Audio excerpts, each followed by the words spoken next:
Më të dashurin komandant Katanën ja mori lufta. Por dashurinë e kujtimit për të s'ja zbehu dot as koha.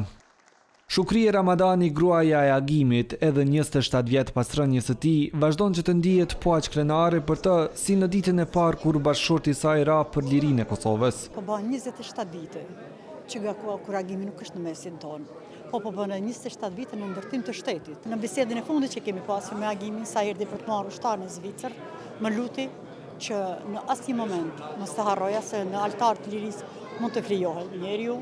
Madje ajo tregoi edhe një moment që siç tha kur s'do ta harroj. Më ka thirrë Agimi nga fronti dhe më ka hap altoparlant ku kam dëgjuar kur i kam shkuar në atoja për herë të parë në 24 mars, dhe Agimi kishte një zë aq emocionues, më përcillte përmes telefonit sa kur nuk harroja të më.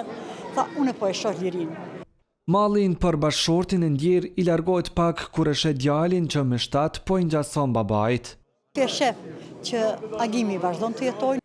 Të atin se ka gjallë veç është i bindur se po të ishte në jetë, do a thoshte disa fjalë. Ajo është krenar me ju. Ju që shëndruat, që nuk u përkollet, që nuk e lat rrugën në mes. Sepse lufta nuk mbaron me armë. Ajo vazhdon në mënyrën se si jetojmë dhe si e mbrojmë njëri tjetrin dhe si e mbrojmë shtetin tonë. Agim Ramadani u vra më 1999, kur në Koshare po zhvilloi betejë që do të thyente një herë përgjithmonë kufirin shqiptar. Në atë kohë, ranë mbi 114 dëshmorë e u plagosën qindra të tjerë.